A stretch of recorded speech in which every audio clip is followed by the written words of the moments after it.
عمل دنیا میں کوئی نہیں ہے. میری تبلیغ سے مراد یہ جو ہم چلا سے روزہ 2.5 گھنٹے گشت یہ میری مراد نہیں. یہ تو آج کا ایک طریقہ ہے, یہ مراد نہیں.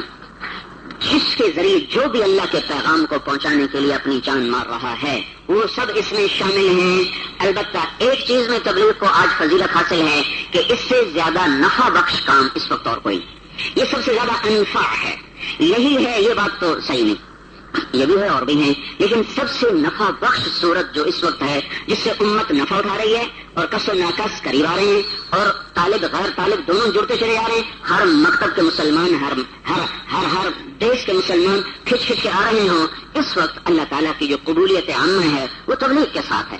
یہ اس کام مولانا منظور نعمانی رحمۃ اللہ علیہ فرمانے لگے کہ مولانا یاسر نے فرمایا کہ پچھلے خیر القرون کو چھوڑ کے, یعنی پہلے 300 سال کو چھوڑ کے میں کہتا ہوں کہ اس سے بڑا کام کوئی نہیں وجود میں آیا. تو مولانا منظور نعمانی صاحب فرمانے لگے, میں نے کہا ہر آدمی اپنے کام کے بارے میں یہی کہا کرتا ہے, مولوی صاحب بھی یہی کہہ رہے ہیں, یہ کون سی بڑی بات ہے. لیکن آج میں پوری بصیرت کے ساتھ کہہ رہا ہوں کہ مولانا الیاس صاحب نے سچ فرمایا کہ پہلے 300 سال کو چھوڑ دو, اس کے بعد آج تک ایسا کام نہیں ہوا. پھر اس پر نے اس کے شواہد بتائے, اس وجہ سے. تو میں وہ سارے تو نہیں بتا رہا ہوں, صرف ایک بڑے آدمی کی بات آپ کے سامنے نقل کر رہا ہوں. اس یہ انفع, اس سے جتنا انسانیت اس وقت نفع اٹھا رہی اور کسی سے نفع نہیں ہو رہا اتنا اس درجے پر. اور وجہ اس کی یہ ہے کہ جتنے دین کے کام ہیں وہ طالبین کے لیے ہیں. جس کو طلب ہے وہ آئے گا, جس کو طلب نہیں اس کا اس سے کوئی نفع نہیں. اور تبلیغ کا کام ایسا ہے جو بے طلبوں کے در پہ بھی پہنچ جاتا. ہم نے ایک جماعت بھیجی بنگلہ دیش میں بڑے تاجر کو ملنے کے لیے. تو اس نے دیکھا تبلیغ والے, ان کا بیٹے ان سے کہو کہ ابا نہا رہے ہیں, تو آپ لوگ چلیں وہ آ جائیں گے, دیر ہو جائے. ان کا جی ابا نہا رہے ہیں. ان کا چلو کوئی بات نہیں, ہم یہیں برآمدے میں بیٹھ کے انتظار کر لیتے. 1 گھنٹہ گزر گیا, 2 گھنٹے گزر گئے, وہ ہل کے ہی نہیں دے, تسبیح پڑھ رہے. ان کا ابا وہ تو جاتے ہی نہیں. کہا اچھا بھائی تو گلے ہی پہ پڑ گیا, چلو بھائی ملو. ایک زمیندار کے ڈیرے پر ہم گئے, ہمارے ساتھ پڑھتا تھا, ہمارا کالج اور اس کا کالج اور, لیکن میرے فرسٹ کزن کا وہ تھا بہت قریبی, اور ہمارے ان سے پرانے قدیم تعلق تھے. لیکن ہم گئے داڑیوں میں, تو اس کے نوکر نے کہا جی باہر مولوی آئے بیٹھے. اس کا مولوی نے بھجا. ہم کہاں بھاگنے والے, 4 گھنٹے ہم بیٹھے اس کے ڈیرے پر, 4 گھنٹے. اس کا کہا جی ہوتا جانتے نہیں, آؤ ہم تو صاحب کے ٹائم تک دے, وہ نہیں جانتے. جب وہ باہر نکلا ہمیں دیکھا تو ہاتھ جوڑے گا, میں نے معافی دے. اچھا میں تو نہ کہ مولوی آئے بیٹھے, میں نے معافی. تو تبلیغ وہ کام ہے جو بے طلبوں میں بھی جائے, ان کو کھینچ کے لانا. تو اس لیے یہ انفع ہے. یوسف والا کے آگے دیہات ہیں ساہیوال, وہاں ہماری جماعت گئی تھی. تو عشاء مغرب کے بعد عمومی گشت تھا, میں گشت میں متکلم تھا. ایک دکاندار سے میں نے بات کی, میں نے کہا بھائی آپ میری تھوڑی بات سن. انہوں نے کہا بھائی میں کو نہیں سننی طریقہ. میں نے کہا چاچا کہاں نہیں سننی. آپ نے کہا تھوڑا ساڑا مذہب نہیں رلتا. میں نے کہا وہ کی کہ تھی پیروں نہ منع والے, اسی پیروں منع والے. میں نے کہا اصل نہیں پیروں منع والے, تینوں کہنا کہ کوئی نہیں منیں. میں کہا نہیں مینوں سارے پتہ ہیں, تھی کوئی نہیں منیں. میں کہا اچھا میری گل سن لو کہ میں کہنا کوئی چاہتے تو نہیں لے جاؤں. نہیں میں کوئی نہیں سننی, مینوں میرے مذہب تیرا آن دے. میں اس سے میں ہاتھ جو میں کہا دیکھنا میں تینوں ہاتھ جوڑی جانا, میری گل سن. اس میرے کو ہاتھ جوڑیا, میں ہاتھ جوڑی جانا, مینوں نہ پہ سنا. جب پھر میں نے اس کی داڑھی پکڑ لی, میں تیری داڑھی نہ پی جانا, میری گل تو اس میری داڑھی نہ پلے, مینوں پترا مینوں نہ سنا, مینوں میرے مذہب تیرا آن. پھر میں نے اس کے پاؤں پکڑ لیے اور میری گل تو سن. اس کو غصہ چڑھ گیا, اس نے کہا میں بالکل نہیں سننی. تو مجھے بھی غصہ چڑھ گیا, میں کہا میں ضرور سنا ہوں. اچھا ایک بار اور دیہاتی یہ تماشا دیکھ رہا تھا, اس کو آپ دیکھنے لگا گال کٹی انہوں. اس نے کہا تین کو اس کو ہیر ہی سنا ہوں, سن تین آدھا کی ہے. اس نے کہا ہاں 10 کی آنا ہے. میں کہا ہوں تو کچھ نہیں آنا, چل مسجد چلیے نماز ہونا لی, آپ نماز بھی پڑھنی بیان نہیں سننا. اس نے کہا تو ٹور تو میں ہمنا. میں کہا میں تین چھڑتے نہیں جاؤں. اس نے کہا میں تیرے نال نہیں جاؤں. میں کہ کہوں اچھا میں اپنا سباب تین کوئی نہیں دینا. میں کہا تو اپنا سباب سارا آپ رکھ لا, پر چھڑنا میں تینوں کو نہیں نال لے کے جاؤں. یہ بے طلبوں میں جانا. اب کوئی ایسا کر سکتا ہے؟ اگر ہمیں تبلیغ کا نہ ملا ہوتا ماحول تو ہم اس کو ایک تھپڑ مار کے کہاں سے کہاں پہنچا دیتے. اچھا اس کو لے کے میں آگے بیان میرا ہی تھا, وہ ویکھی دے میری تک منتا کی جان رہے. جو میں نے بیان ختم کیا اس نے ایک دم کھڑے ہو کے 4 مہینے لکھا, اور پھر دعا کے فوراً بعد آ کے اس نے معافی مانگ, میرے گلے لگ. تو اس وقت جو امت کو سب سے بڑا مرض لگا وہ بے طلبی کا ہے، طلب کوئی. میں حیران ہو گیا. میں دارالعلوم ہمارے صاحب کا تو وہاں وہ دارالفتہ میں ایک بچہ افتاء کر رہا. میں نے کہا یہاں روزانہ کتنے فتوے آتے ہیں؟ انہوں نے کہا 3 4 5 6 10 30 لاکھ کی آبادی کا شہر اور صرف 3 4 آدمی آ کے مسئلہ پوچھے. ملتان گیا، خیر المدارس میں پوچھا، وہاں بھی ہمارا ایک شاگرد تھا. میں نے کہا یہاں کتنے مسئلے آتے ہیں؟ کہیں 40 50 اور خیر المدارس وہ مدرسہ ہے رحیم یا خان تک اور ادھر سہیوال تک وہاں استفتاء آتے ہیں، صرف ملتان کے نہیں. اتنے بڑے علاقے میں سے جو فتوا آ رہے ہیں 40 50. نیو ٹاؤن گیا، وہاں بھی ایک ایسے ہمارا ساتھی استفتاء کر رہا. میں نے کہا یہاں روز کتنے استفتاء آتے ہیں؟ میں نے کہا 35 40. اس وقت بے طلبی کا مرض ہے، حالانکہ قدم قدم پہ شریعت کو پوچھنے کی ضرورت ہے. اور پھر یہ کیا ان کا جو آتے ہیں وہ بھی یا طلاق کے ہوتے ہیں یا وراثت کو ہوتے ہیں، اس کے علاوہ کوئی نہیں ہوتا. کوئی کبھی کس کو پوچھتا ہے، ورنہ یا وراثت کا جھگڑا، جائیداد کا جھگڑا، طلاق کا جھگڑا. تو بے طلبوں کے لیے تبلیغ سے نفع بخش کام کوئی تو ان کا پیچھے پیچھے پھرنا. یہی تو نبیوں کی سب سے بڑی خوبصورتی ہے کہ وہ پیچھے پھرتے ہیں. رب انی دعوت قومی لیلا ونہارا. کیوں اللہ نے یہ پوری سورت ہی پر، میں کہوں سورت میں پوری دعا ہے، پوری دعا ہے، ساری دعا ہی دعا ہے. رب انی دعوت قومی لیلا ونہارا فلم يزدهم دعائي الا فرارا واني كلما دعوتهم لتغفر لهم جعلوا اصابعهم في اذانهم واستغشوا ثيابهم واصروا واستكبروا استكبارا ثم اني دعوتهم جهارا ثم اني اعلنت لهم واسررت لهم اسرارا فقلت استغفروا ربكم انه كان غفارا يرسل السماء عليكم مدرارا ويمددكم باموال وبنين ويجعل لكم جنات ويجعل لكم انهارا ما لكم لا ترجون لله وقارا وقد خلقكم أطوارا ألم تروا كيف خلق الله 7 سماوات طباقا وجعل القمر فيهن نورا وجعل الشمس سراجا والله أنبتكم من الأرض نباتا ثم يعيدكم فيها ويخرجكم إخراجا والله جعل لكم الأرض بساطا لتسلكوا منها سبلا فجاجا وقال نوح رب إنهم عصوني. دیکھو میں ساری سورت نہیں پڑھ رہا ہوں، اللہ تعالیٰ پوری کہانی سنا رہا ہے کہ کس طرح نوح پیچھے پیچھے پھرا اور نوح علیہ السلام اپنی کہانی سنا رہے. یا اللہ میں کیسے کیسے تیرے بندوں کے پیچھے پھرا. تو میرے بھائیو بہنوں، اللہ کی منشا پہچانو، اس کے لیے تو علم ضروری. دیکھو کوئی 50 سال تبلیغ میں لگا لے، اس کو علم تو مدرسے سے ہی ملے گا، علماء سے ملے گا. اور کوئی اپنے گھر میں بیٹھ کے 50 برس عبادت کر لے، اس کا پڑوسی دین پہ نہیں آئے گا اگر اس کے پاس چل کر اس کو دین کا پیغام نہیں پہنچائے گا. اور اگر اس پر محنت نہیں کرے گا تو وہ ہلاک ہوگا، برباد ہوگا. اس لیے ہمیں بچیوں میں بھی ضرورت ہے ایسی جن کو اللہ کے علم سے مناسبت ہو، قرآن سے مناسبت ہو، حدیث پاک سے مناسبت ہو.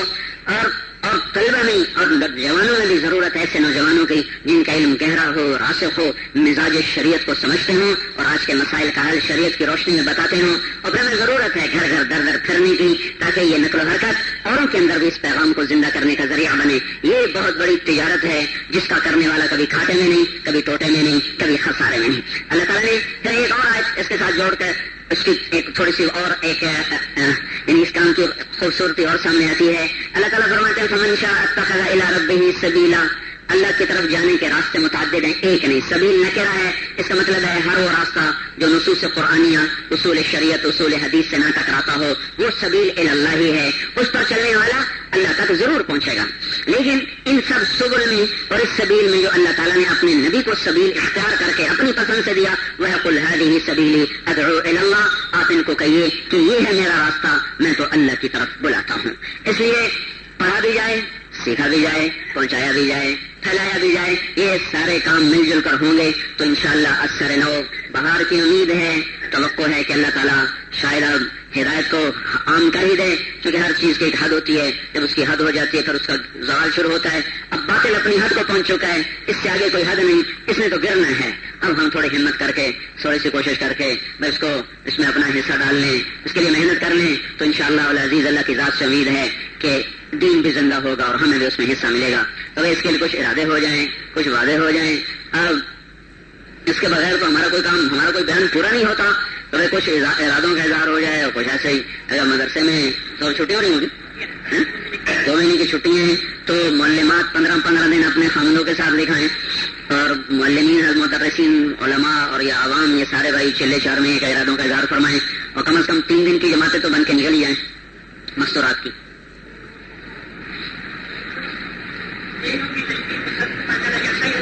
کہ ہمارے مدارس میں جو پڑھایا جاتا ہے یہ اس کا مقصود دنیا نہیں، نہ اس کا مقصود کوئی کمائی ہے، نہ اس سے کوئی منصب کی طلب ہے، نہ عہدوں کی طلب ہے، بلکہ جو میں نے بات پہلے شروع کی تھی کہ ہم دنیا میں اللہ نے ہمیں بھیجا ہے، موت دے گا، زندہ کرے گا، ایک طبقہ جنت میں، ایک دوزخ میں، اور پھر یہ اس کے بعد ابدی زندگی شروع ہو جائے گی.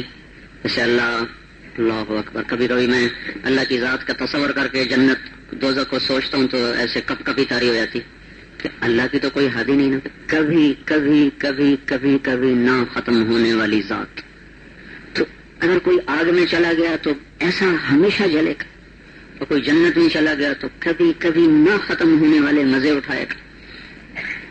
تو میرا اللہ مجھ سے کیا چاہتا ہے یہ ہم سیکھتے ہیں. میرا اللہ مجھ سے کیا چاہتا ہے، کن چیزوں سے روکتا ہے، کن چیزوں کا تقاضا کرتا ہے. 4 سال پڑھنے کے بعد اگر یہ جذبہ دل میں پیدا ہو گیا ہے کہ جو اللہ کہتا ہو اس پہ چلنا، جس سے روکتا ہو اس سے بچنا، تو یہاں پڑھنے کا حق ادا ہوا. مگر 4 برس کے بعد وہی جذبے ہوں، وہی شوق ہوں، وہی انداز ہوں، تو پڑھانے والوں کو تو پورا اجر ملا، جیسے نبی کو تو پورا اجر ملتا ہے اپنی جان مارنے کا. آگے سننے والے، ماننے والے، کوئی ادھورے، کوئی پورے، کوئی کورے، ایک جیسے تو کوئی بالکل کورے، کوئی ادھورے، کوئی بالکل پورے. لیکن ان کے ساتھ کام کرنے والے کا تعلق نہیں. اگر وہ اللہ کی رضا کے لیے کر گیا تو اس کا پورا اجر ملے گا. فَإِن تَوَلَّوْا فَقُلْ حَسْبِيَ اللَّهُ میں یہ اشارہ ہے. فَإِن تَوَلَّوْا فَقُلْ حَسْبِيَ اللَّهُ. اگر یہ نہیں مانتے تو کہ بس میرا اللہ مجھے کافی ہے. کیا مطلب کہ تیری محنت قبول ہے، کوئی تیری مانے یا نہ مانے. فَإِن تَوَلَّوْا میں یہ اشارہ ہے، فَقُلْ حَسْبِيَ اللَّهُ اس میں یہ اشارہ ہے. تو ان ساری بچیوں سے یہ درخواست ہے کہ اپنی زندگی میں نمایاں نظر آئیں، ان کا لباس اوروں سے مختلف ہو. آج یورپ کی کوشش یہ ہے کہ ہماری عورت کو ننگا کر دے، تو اس کو مختصر لباس پر تو لے آیا ہے. شلواریں اتنی تنگ، قمیضیں اتنی تنگ، بازو اوپر چڑھتے چلے گئے. ہم مرد ہو کر بازو پورے پہنتے ہیں، اور مردوں کو کام بھی کرنا پڑتا ہے، مشقت بھی اٹھانی پڑتی ہے. اور عورتوں کو شیطان نے چکر دیا، تمہیں گرمی لگتی، بازو اوپر چڑھ گئے، اوپر چڑھتے گئے، وہ ساری کوہنیوں تک ننگے، پھر اوپر جا کر کندھے بھی ننگے ہو گئے، پھر آگے سارا جسم اسی طرف اوریانی کی طرف ہمیں کھینچ رہے ہیں. یہ فیشن شو ہوتے ہیں، پورا ایک فیشن شو والا تبلیغ میں لگے. اس سے مجھے یہ ساری معلومات ہوئی تھی کہ کیسے پروگرام بن رہا ہے ہماری نسل کو ننگا کرنے کا. اور اس نے سارا مجھے بتایا کہ اس طرح یہ جال پھیلا ہوا ہے کہ ان کو ہم نے کس طرح یورپ کی عورت کے قریب لے جانا. تو اب اسکول میں پڑھنے والی، کالج میں پڑھنے والی، نہ پڑھنے والی ان پڑھ بچیاں اور عورتوں کا بھی حال یہ ہے کہ ان کے لباس ایسے ہیں کہ شرم سے نظریں جھک جاتی ہیں، اور حیا کسی کونے میں بیٹھ کے آٹھاں سو روتا ہے، اور اپنی تباہی پہ وہ ماتم کرتا ہے کہ کہاں چلے گئیں وہ حیا والی عورتیں، کہاں چلے گئے وہ حیا والے مرد. تو دیکھو ہم مرد ہمارا گلا یہاں تک بند ہے، بٹن یہاں تک بند کیے، ہمیں بھی گرمی لگ رہی. شیطان نے چکر دیا، عورتوں کے گلے کھلے ہوتے گئے. یہ ایک پورا ایک نظام پیچھے چل رہا ہے. تو اصل میں جہاں ایک دفعہ جنید جمشید مجھ سے کہنے لگا کہ 2 چیزیں جہاں چل جائیں نا، پھر وہاں سے باطل والے مطمئن ہو جاتے ہیں، بس سب کام ہو گیا.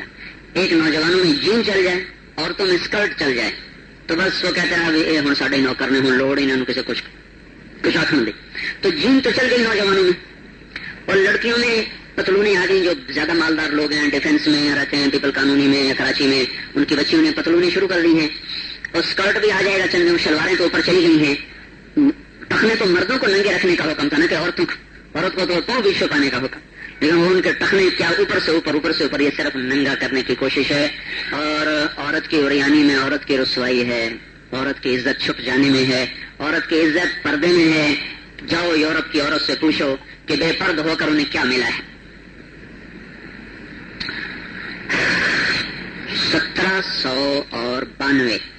1792 میں ایک عورت تھی لندن میں، اس کا نام تھا میری والسٹون کرافٹ.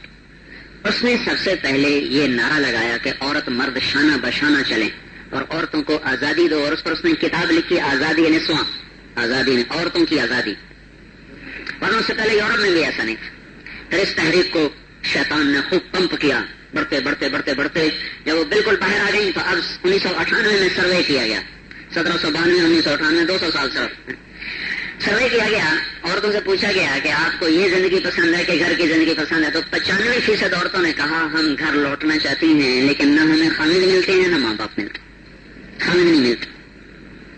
عورت ایک ٹیشو پیپر کی طرح استعمال کیا پھینک دیا، نہ وہ بیٹی کے روپ میں رہی، نہ ماں کے روپ میں رہی، نہ بہن کے روپ میں رہی، نہ وہ چاچی اور خالہ کے روپ میں رہی، نہ مامی کے روپ میں رہی، نہ دادی اور نانی اور ساس کے روپ میں رہی۔ اس کا صرف ایک روپ ہے، محبوبہ اور معشوقہ، بس اس کے سوا وہ کچھ نہیں۔ جب جی بھرے گا لات مار کے باہر نکال دیا جائے گا، تو کسی اور سے پینے مڑا لی جائیں گی۔ اور یہی حال وہاں کے مردوں کا ہو گیا ہے کہ جب تہذیب یہ بن گئی، پھر مرد کا روپ بھی نہ بیٹے کا رہا، نہ بھائی کا رہا، نہ باپ کا رہا، نہ خامن کا رہا، نہ چاچے کا، نہ ماموں کا، نہ دادے کا، نہ نانے کا۔ وہ صرف محبوب ہے، بس بوائے فرینڈ ہے، گرل فرینڈ ہے، وہ محبوب ہے اور معشوق ہے۔ جب تک جیب لگا ہوا ہے، جب جیب بھر جائے گا اٹھا کے پھینک دیں۔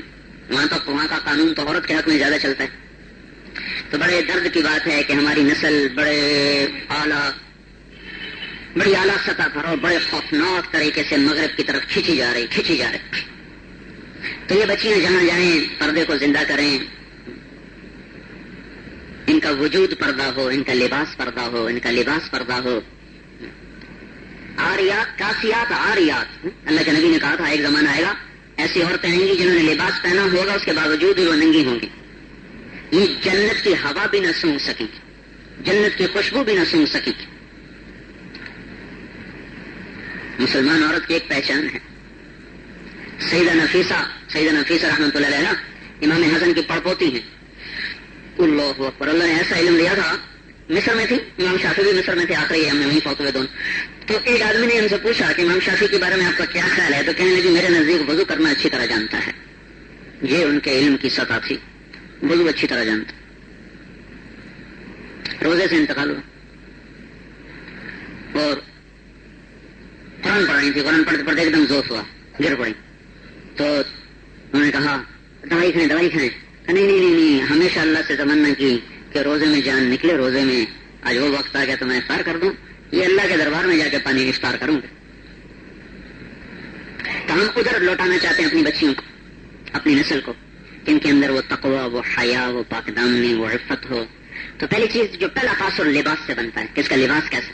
لباس میں تنگی، لباس میں چستی۔ آج کی لڑکیوں جیسا لباس اگر ہمارے مدرسے کی بچیوں کا بھی ہوگا تو پھر تو دین رسوا ہو جائے گا۔ ہم نے کیا رسوا ہونا، انسان تو کچھ بھی نہیں ہے، مر گیا تو سب رسوائی ہے۔ دین رسوا ہو جاتا۔ فاطمہ تو زہرا کی رسوائی نہیں ہوگی، دین کی رسوائی ہوگی۔ تم دین پڑھ کے یہ کرتے ہو، دین رسوا ہو جاتا۔ اصل لوگوں پہ اعتماد اٹھ جائے گا۔ ایک عرب سردار کا گھوڑا چورایا چور نے بڑے ہیلے کے ساتھ، راستے میں ایسے معذور بن کے بیٹھ گیا۔ وہ گزرا، کہنے لگا سردار مجھے اپنے ساتھ لے لو۔ کہا آ جاؤ، کا اتنا ہوتا تو یہاں بیٹھا ہوتا، مجھے بٹھا کے اوپر مجھے اٹھاؤ پھر بٹھاؤ۔ تو اٹھایا اور بٹھایا۔ وہ گھوڑا تو چور کا ساتھی، اس نے ایڑ لگائی، وہ چل پڑا۔ کہنے لگا ایک بات سن لو، کہا کسی کو بتانا نہیں تم نے یہ گھوڑا کیسے چرایا ہے، ورنہ لوگ ضرورت مندوں پہ اعتبار کرنا چھوڑ جائیں۔ تو میں ان بچیوں سے کہوں گا کہ زندگی ایسی نہ گزارنا کہ اصل دین والوں پر اعتماد اٹھ جائے اور کہیں دین بے اعتبار نہ ہو جائے۔ دوسری چیز ہے بچیاں پرائے گھر جاتی ہیں، پرائے گھر کا ان کا سفر ہوتا ہے، اور شریف بچیوں کی جہاں ڈولی اترتی ہے وہیں سے ان کے جنازے اٹھتے ہیں۔ گھٹ گھٹ کے مر جانا ہی ان کی ریت ہوتی ہے، جذبات کو پی جانا، سہ جانا، یہ ان کا سب سے بڑا زیور ہوتا ہے۔ خاموشی ان کے ہونٹوں کی سرخی ہوتی ہے، ان کے ہونٹوں کی لالی لپسٹکس کے ساتھ نہیں ہوتی، بلکہ ہونٹوں کی لالی اللہ کے ذکر کے ساتھ ہوتی ہے، خاموشی کے ساتھ ہوتی ہے۔ ان کا زیور وہ جھومر نہیں ہوتا، ان کا زیور سونا چاندی نہیں ہوتا، ان کا زیور اچھے اخلاق ہوتے ہیں۔ ان کے ماتھے کا جھومر ان کے سجدے کے نشان ہوتے ہیں، ان کے ہاتھوں کی چوڑیاں وہ خامن کی خدمت ہوتی ہے اور اپنے گھر کی خدمت ہوتی ہے، ہر آنے والے کا اکرام ہوتا ہے۔ اور ان کے پاؤں کی پازیب وہ تواضع سے زمین پہ قدم رکھنا ہوتا ہے، اکڑ کے چلنا نہیں ہوتا۔ ان کا حسن و جمال ان کا تقویٰ ہوتا ہے۔ ان کے حسن میں بہار راتوں کے رونے سے آتی ہے۔ ان کا نغمہ قرآن پاک ہوتا ہے، ان کی دہائی اللہ کے سامنے ہوتی ہے۔ وہ خامدوں کے سامنے بھی واویلا نہیں کرتی، ماں باپ کو بھی نہیں ستاتی۔ ان کے سارے دکھڑے اپنے رب کے ساتھ ہوتے ہیں، ان کی ساری مناجات اپنے رب کے ساتھ ہوتی ہے۔ انہیں دکھ آئے تو اماں کو فون نہیں کرتی، انہیں دکھ آئے تو مسلح بچھا لیتی ہیں اور اللہ کے سامنے رو دھو کے اپنا بوجھ ہلکا کرتی ہیں۔ یہ ہے وہ زندگی جس کو ہم وجود دینا چاہتے ہیں۔ ہم صرف کتابیں نہیں پڑھانا چاہتے، ہم کوئی نظریہ نہیں منتقل کر رہے، زندگی منتقل منتقل کرنا چاہتے ہیں. اللہ کرے وجود میں آ جائے, اللہ کرے وجود میں آ جائے تو کسی بھی ہر مسلمان بچی, صرف مدرسے کی نہیں, ہر مسلمان بچی کا اصل زیور وہ اچھے اخلاق ہیں. اس نے پرائے گھر میں جانا ہے. وہ آج کی زندگی ایسی ہے کہ نوجوانوں کی ماں باپ تربیت نہیں کرتے. بڑا ارمان ہے, دکھ ہے کہ اولاد کی شادی کر دیتے ہیں. بیٹے کی شادی تیار, کیوں؟ کاروباری بن گیا, دکان بھی سام لے, فیکٹری بھی سام لے, سونے میں پرنا چڑھنا ہے. تو اس کو انسان بھی بنایا کہ نہیں بنایا کہ آنے والی زندگی کے ساتھ چل سکے. ماں باپ بچیوں کو کتنے ارمانوں سے پالتے ہیں, وہ کتنے ان کے دکھ درد وہ سہتے اور جھیلتے ہیں. اور پرائے گھر میں جا کے سب سے پہلی تلوار اس کے خانے کو, میں تیرا حاکم, تو میری محکوم, تم پیڑ میں نہیں ملنا, تو مانو میں نہیں ملنا. اور دوسری تلوار سانس لے کے کھڑی ہو جاتی ہے, اور تیسری سسر لے کے کھڑا ہو جاتا ہے. اس کو اس طرح ذبح کر دیتے ہیں جیسے کسی نے اس کو جانا نہیں, کسی سے کے گھر سے یہ آئی نہیں ہے, اور یہ کسی کی بیٹی نہیں ہے. یہ دین کے نہ ہونے کا دکھڑا صرف ایک انسان نہیں اٹھاتا, سارا معاشرہ اس درد میں مبتلا ہوتا ہے جب زندگیاں دین سے دور ہو جاتی. اللہ تعالیٰ نے ایک زندگی سکھائی تھی جو آج نکل گئی ہاتھوں سے. تو نہ بچوں کو پتا ہے کہ آنے والی بچی کو کیسے لے کے چلنا ہے, نہ ساس کو پتا ہے, نہ سسر کو پتا ہے کس کے ساتھ کیا حسن سلوک کرنا ہے. ایسے ہی نہ بچیوں کو پتا ہے کہ ہم نے پرائے گھر میں کیسے جا کے زندگی گزارنی ہے. تو یہ جیسے افراتفری مچی ہوئی ہے, اوٹھم مچا ہوا ہے. کاش ہر کوئی اپنی حدود کو جانتا تو زندگی میں حسن ہوتا, خوشگواریاں ہوتی, شادیاں وہ نوحہ غم بن جاتی ہیں, مصیبتوں کے پہاڑ کھڑے ہو جاتے ہیں. تو بچی کا سب سے بڑا زیور اس کا اخلاق ہے, اس کے اخلاق ہیں. اگر ان اخلاق کو لے کر وہ جائے گی, خاموشی بس. ہمارے مولانا جمشید صاحب فرماتے ہیں, ایک چپ 100 کو ہرائے. خاموشی, کوئی کتنا بولے گا, کوئی کتنا کہے گا. تو یہ حسن اخلاق کا زیور ہے. جس کو مل گیا اس سے بڑی کوئی چیز نہیں, جس کو مل گیا اس سے اعلیٰ کوئی چیز نہیں. تو اپنے بچوں کو سکھایا کرو, جو ہی وہ ہوش سنبھالے انہیں سمجھایا کرو کہ زندگی گزارنے کے طریقے کیا ہیں. صرف پیسہ کمانا نہیں سکھانا, ان کو انسان بننا بھی سکھانا. تو اچھے اخلاق یہ ہر بچے کا سب سے بڑا زیور ہے, جس کے ساتھ وہ مزین ہوتا ہے, جس سے گھر آباد ہوتا ہے. میرے بھائیوں, گھی کے چراغوں سے گھر میں روشنیاں نہیں ہوتی, اچھے اخلاق سے گھر روشن ہوتے ہیں, چاہے وہاں دن کے اجالے میں بھی رات کی تاریکی کا سما تو نہ ہو. میٹھے بول سے زندگی میں مٹھاس آتی ہے. حلوے کھانے سے, مٹھائیاں کھانے سے زندگی میں مٹھاس نہیں آتی. کانٹوں کی سیج پہ بھی نیند آتی ہے اچھے اخلاق کے ساتھ, اور پھولوں کی سیج انگارے بن جاتے ہیں بد اخلاقی کے ساتھ. اور یہ زبان کا بول ایسی تلوار ہے جو ایسا زخم لگاتا ہے کہ زندگی بھر وہ منتقل ہونے نہیں پاتا. دل کو شیشے سے اسی لیے تعبیر کیا ہے شاعراں نے, ادیبوں نے ہمیشہ دل کو شیشے سے تعبیر کیا ہے کہ شیشہ ایسی مصیبت ہے کہ ٹوٹے تو جڑتا نہیں. شیشہ ایک ایسی دھات ہے جو ٹوٹے تو پھر نہیں جڑتا. دل بھی کچھ ایسا ہے کہ ٹوٹ جائے, اور یہ صدیوں سے ٹوٹتا ہی آیا ہے, یہ جڑتا نہیں, پھر یہ جڑتا نہیں ہے. اس پر لگا ہوا نشان وہ مٹتا نہیں ہے, اوپر کچھ آ جاتی ہے راکھ, مٹتا نہیں ہے. اس لیے زبان کو سوچ سمجھ کے استعمال کرنا چاہیے. زبان بہت بڑا زیور ہے, بہت بڑا سرمایہ ہے. اس کو بولنے کے بعد نہ پچھتاؤ. ایک حکیم کہتے ہیں, میں کبھی خاموشی پہ نہیں پچھتایا, جب بھی پچھتایا اپنے بول پہ پچھتایا. میں کبھی خاموشی پہ نہیں پچھتایا, جب بھی پچھتایا اپنے بول پہ پچھتایا. اس کو بھائیو, یہ بڑی بلا ہے, یہ بڑی بلا ہے, یہ بڑا زہریلا سانپ ہے. اسے یہ اخلاق اپنے اندر پیدا کرو تاکہ جہاں جاؤ لوگ دین کے سامنے سر جھکا دیں. ہاں, یہ ہے زندگی, یہ ہے زندگی. اللہ تعالیٰ ہمیں عمل کی توفیق بخشے. اللهم لك الحمد كما انت اهله, فصل على محمد كما انت اهله, وافعل بنا ما انت اهله, انك اهل التقوى واهل المغفرة. اللهم انا نسألك من خير ما تعلم, ونعوذ بك من شر ما تعلم, ونستغفرك من كل ما تعلم, انك انت العز الاكرم. یا اللہ, اے زمین و آسمان کے مالک, تو اتنا حسین ہے کہ ہمارے پاس کوئی چیز نہیں جو تیرے دربار میں ہم پیش کر سکیں. ہم خود گندے, ہمارے عمل گندے, ہمارا پڑھنا بھی گندا, ہمارا پڑھانا بھی گندا. اے مولا کریم, ممکن ہے قرن اول ثانی ثالث میں وہ لوگ ایسے آئے ہوں جو تیرے سامنے عمل لے کر آئیں, جو تیرے دربار میں تیرے شایان شان ہوں. ہمارے پاس تو میرے آقا, میرے مولا, زندگی بھر میں کوئی ایک عمل ایسا نہیں ہے جس کو پیش کر کے ہم کوئی فخر کر سکیں, کوئی شرف قبولیت کو امید رکھیں. میرے مالک, ہماری تو نیکیاں بھی گناہ ہیں, گناہ کا تو پہلے ہی ہمارے سروں پر انبار ہے. اے مولا کریم, یہ جو کچھ پڑھایا گیا, اور یہ بچیوں کا آنا, روز آنا جانا, گرمی میں سردی میں, معلمین کا معلمات کا آنا جانا, یہ سب میرے مولا تھا تو تیرے ہی لیے. پر نفس و شیطان ایسے ہیں کہ انہوں نے اس میں بھی سوراخ کیے، اس میں پیبند لگائے، اب یہ اس قابل نہیں ہے کہ تیرے سامنے پیش کریں، پر مولا کریم اپنے فضل سے کرم سے اسے قبول فرما لے، اسے قبول فرما لے۔ جتنے بھی مدارس، جتنے مکاتب، بچیوں کے، بچوں کے، معلمین، معلمات، جہاں جہاں میرے مولا تیرے دین کے لیے لوگ تھک رہے، کھپ رہے، ان سب کو یا اللہ قبول فرما لے۔ مدارس، مراکز، ان کا تو حفیظ یا اللہ بن جا، وکیل بن جا، نصیر بن جا، اے اللہ ہر قسم کے فتنوں سے ان کی حفاظت فرما لے۔ اے مولا کریم تو نے اپنے فضل و احسان سے ہمیں علم کی نسبت عطا فرمائی، حالانکہ تو جانتا ہے ہمارے پاس کوئی علم نہیں۔ اے مولا تیرا اپنا فرمان ہے کہ جب وہ شخص مرتا ہے اور لوگ اس کو اچھا کہیں، تیری نظر میں وہ برا ہوتا ہے، تو میرے مولا تیرے نبی کی زبان سے یہ فرمان ہم تک پہنچائے کہ تو خود فرماتا ہے کہ میرے بندوں کی گواہی قبول کر لو اور میں اپنے علم کو چھوڑ دیتا ہوں، تو اپنے بندوں کی گواہی پر فیصلہ کر دیتا ہے۔ اے مولا لوگ ہمیں عالم کہتے ہیں، علماء کہتے ہیں، معلم کہتے ہیں، معلمہ کہتے ہیں، طالب کہتے ہیں، طالبات کہتے ہیں، لیکن اے مولا کریم تجھے پتا ہے کہ ہمارے پاس کچھ بھی نہیں۔ اے مولا قیامت کے دن جب تو معاذ ابن جبل کو بلائے اور اس کے ہاتھ میں علماء کا جھنڈا پکڑائے، اے مولا جب تو علماء کو بلائے، اے اللہ تیری عزت کی قسم ہمیں پتہ ہے ہم جاہل ہیں، لیکن اے مولا ہم تیرا احسان نہیں بھول سکتے، نہ اتار سکتے کہ لوگ ہمیں علم والا کہتے ہیں۔ اے مولا جب معاذ ابن جبل کے جھنڈے کے نیچے علماء امت کو بلایا جا رہا ہو، اللہ ہمیں بھی بلا لینا۔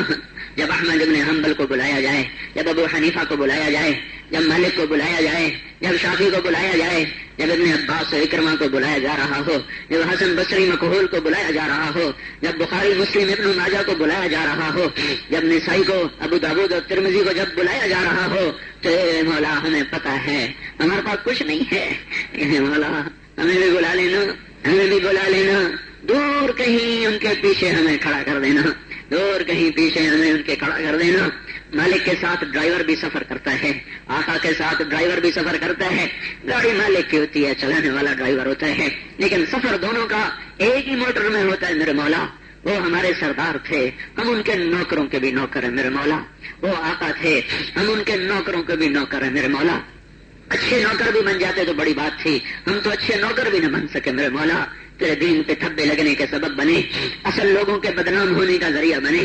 اے مولا اہل علم کو ہم نے داغدار کیا، اور مولا کریم تو نے ہمیشہ ستاری کا معاملہ کیا، تو نے لوگوں کی نظروں میں ہمیں پتہ نہیں کیا کیا کر کے دکھایا۔ قیامت کا دن تو ہے یوم تبلی السرائر، جس دن تو بھید کھول دے گا، جس دن تو بھید کھول دے گا، لیکن میرے مولا جس کا چاہے گا تو اس دن بھی بھید نہیں کھولے گا، اس پر بھی ستاری کے پردے ڈال دے گا اور گہرے کر دے گا۔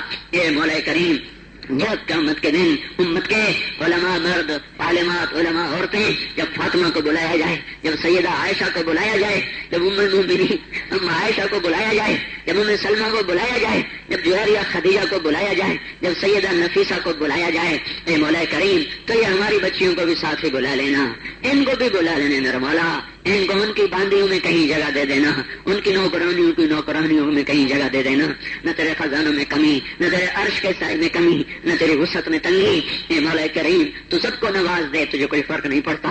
اے مولا ہم اس قابل نہیں ہیں یا اللہ، لیکن تیری رحمت اس قابل ضرور ہے، ہمیں بھی ان بھلے بندوں میں، ان نیک بندوں میں پکار لینا، جگہ دے دینا۔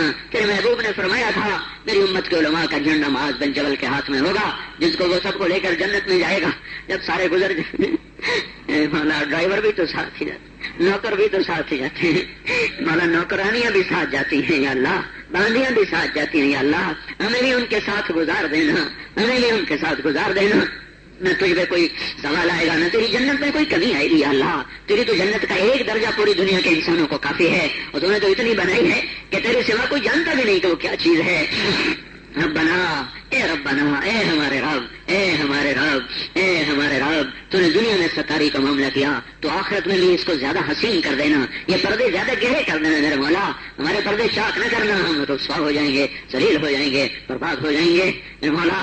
اے مولا کریم اسی نسبت پہ موت دینا، اسی نسبت والوں کے ساتھ ہمارا حشر کرنا۔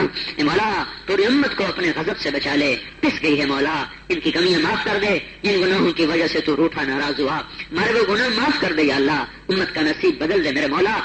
ان کو یا اللہ اپنی حفاظت کی گود میں لے لے، اپنی رحمت کی چادر میں چھپا لے میرے مولا، جیسے مرغی عقاب کو دیکھ کے بچوں کو چھپا لیتی ہے، ہم پر جھپٹا مار رہی ہے ساری کائنات میرے مولا، ہمیں اپنی رحمت کی چادر میں چھپا لے، ہم ڈرے ہوئے ہیں، ہم سہلے ہوئے ہیں میرے مولا، ہم خوف زدہ ہیں، ٹھکرائے ہوئے ہیں، برباد ہیں میرے مولا، لوٹ پٹ کے آئے ہیں مولا، چاک گریبان آئے ہیں میرے مولا، دامن تار تار لے کر آئے ہیں، تنہا داغ داغ لے کر آئے ہیں میرے مولا، کوئی نہیں پنبا رکھنے والا، کوئی نہیں مرہم رکھنے والا، سبھی میرے مولا نمک چھڑکنے والے ہیں، دو دھاری یا اللہ تلوار سے حملے کرنے والے ہیں، تو ہے مولا، تو نے بھی نہ سہارا دیا اور تو بھی آسرا نہ بنا، تو میرے مولا جس بچے کو ماں باپ ہی دھکا دے رہے اس بچے کا کیا حال بنے گا، یہ تو ہی دھتکار دے اسے کون پناہ دے گا، اس امت کو پناہ میں لے لے میرے مولا، زمانے گزر گئے، کتنی صبح شامیں اس امت کے دکھ درد کی گزر چکی ہیں، اب ان کی یا اللہ عزتوں کی صبح بھی لیا، ہدایت کی صبح بھی لیا،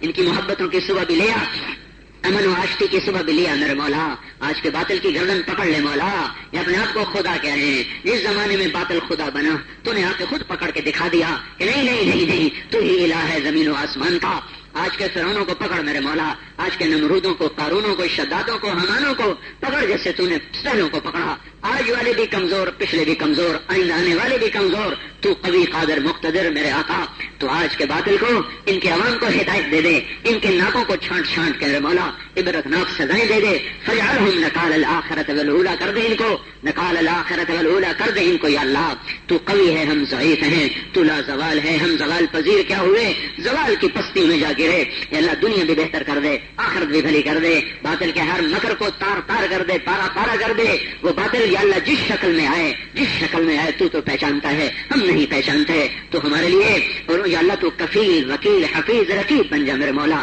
اس سارے مجمع کو قبول کر لے، آنے والی مستورات کو، مردوں کو سب کو قبول فرما، جو طالبات نکل کے جا رہی ہیں ان کو چلتا پھرتا علم کا، عمل کا، تقوی کا، حیا کا نمونہ بنا دے، ان کو ماں باپ کے لیے ٹھنڈک بنا، جن گھروں میں جائیں ان گھروں میں راحت کا ذریعہ بنا، ٹھنڈک کا ذریعہ بنا، خیر کی نسلوں کے وجود میں آنے کا ذریعہ بنا، ان کو اپنے علم کے مطابق چلنے والا بنا، اور جو یا اللہ ان اداروں کے لیے کوشش کر رہے، محنت کر رہے، تو ان کو بھی قبول فرما، یا اللہ ہمارے بھائی مشتاق صاحب کو صحت عطا فرما، ان کی صحت انہیں واپس لوٹا دے، یا اللہ ان کی ساری طاقت تیرے ہی کام میں خرچ ہوتی ہے، اس معذوری میں بھی تیرا یہ بندہ تیرے لیے خبر عطا کرا، یا اللہ ان کے بچوں میں بھی وہ ذوق پیدا کر دے، ان کی اولاد میں بھی وہ ذوق پیدا کر دے، یا اللہ جیسے تو نے ان کے بچوں کو ان کے مال کا وارث بنایا، ان کے دینی شوق کا بھی وارث بنا دے، ان کے دینی شوق کا بھی وارث بنا دے، یہ تیری توفیق کے بغیر نہیں ہو سکتا، ان کو صحت نصیب فرما دے، ان کے بچوں میں یہ جذبے بھر دے یا اللہ، ان کو اپنی اصل وراثت کے پہچاننے کا سلیقہ نصیب فرما دے یا اللہ، اور جتنے بھی ادارے چل رہے ہیں سب کی حفاظت فرما دے مولا، تمام پڑھنے والی بچیوں کو قبول فرما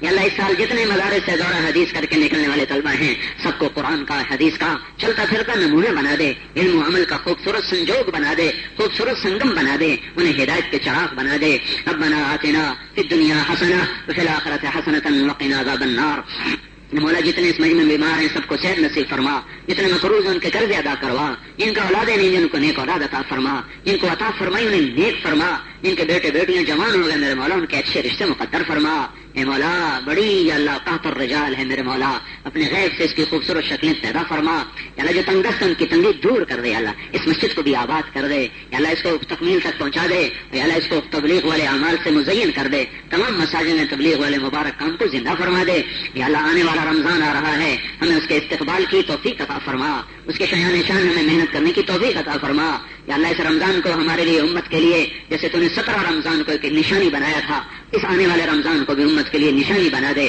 باطل کے ڈوبنے کی اور حق کے بلند ہونے کی نشانی بنا دے، وصلی اللہ تعالی علی النبی الکریم، آمین برحمتک یا ارحم الراحمین۔